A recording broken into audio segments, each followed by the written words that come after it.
Well, good afternoon, London.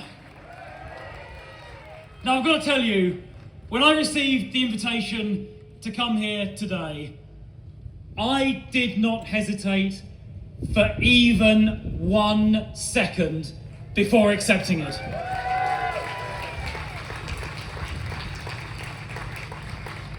And as I accepted the invitation to be here, I had in mind one of the saddest conversations I think I've had.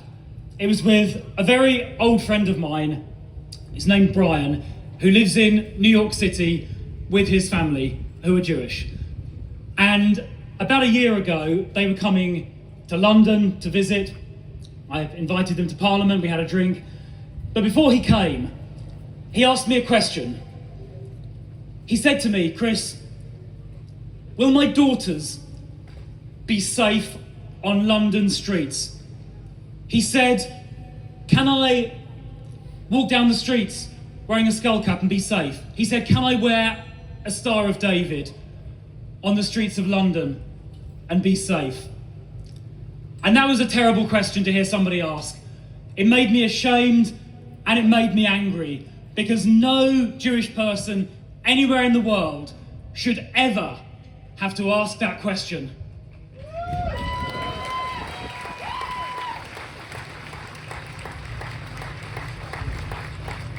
At least I've been told to hold the microphone nearer to my mouth.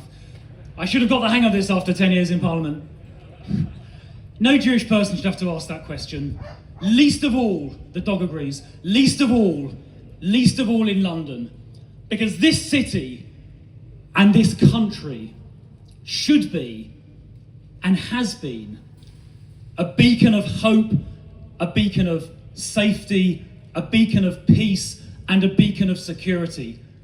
And the fact that my friend Brian had to ask that question, the fact that 70,000 people have to come out today in defense of that safety and security, shows that something has gone deeply, deeply wrong. And we are here today to say no. We are here to say enough. We're here to say no more. We are here to demand the safety and the peace and the respect that has so long been a tradition in these island countries of ours.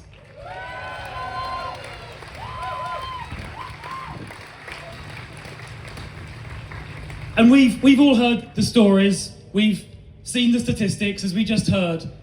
Over 20% of our fellow citizens believe in 4 or more anti-Semitic tropes.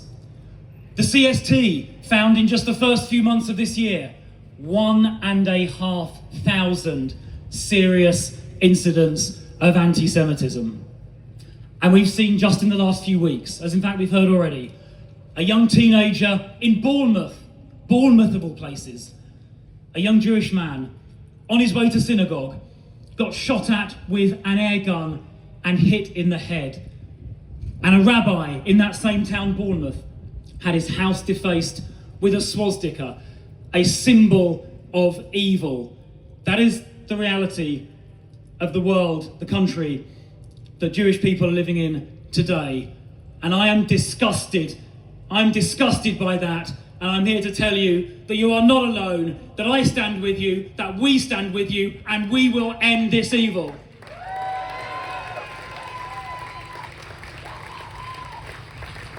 And in universities. Wasn't Tally amazing that we heard from earlier? Wasn't she amazing? Come on, let's hear it. There she is. Let's hear it for Tally. Come on. Isn't she amazing? Standing up so bravely and speaking out. Universities are supposed to be a place where young people can discover themselves, come of age, learn to love wisdom and love knowledge, learn to embrace the freedom they have, make new friends.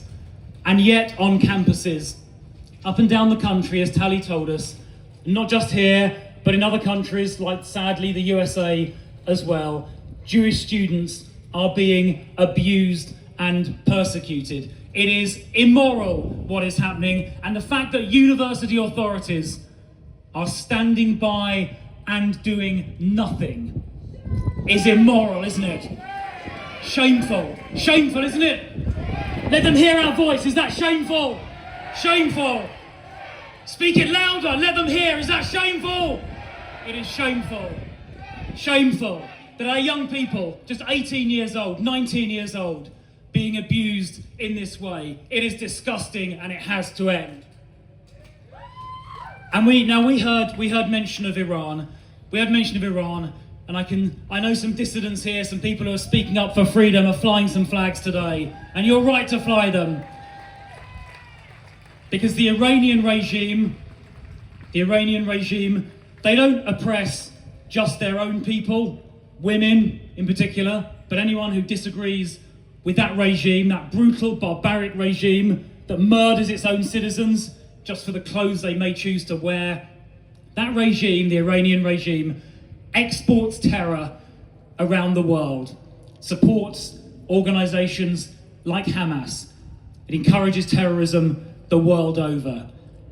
I am in no doubt that the Iranian Revolutionary Guard Corps should be proscribed.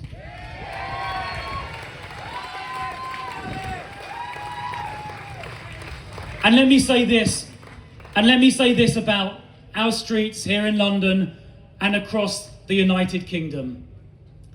We need to make sure that the laws we pass in Parliament are strong enough to protect people here, to protect each and every one of you. We need to make sure the police take action each and every time there is an act of anti-Semitism. We must do everything. We must strain every sinew to eradicate from these lands this most ancient of evil, anti-Semitism. It will not stand here. We will not tolerate it here. This nation will be safe and it will be free. I don't want a single Jewish person to feel they have to leave or to walk down the street feeling unsafe. You are not alone. We stand with you. We will make sure this nation is safe. We will make sure it is free. We will make sure you may flourish and contribute as much as you all have so much in past years. This is somewhere I want you to call home. It is your home. It is my home. It will be safe. It will be free. And we will eradicate the scourge of anti-Semitism. Thank you, Chris.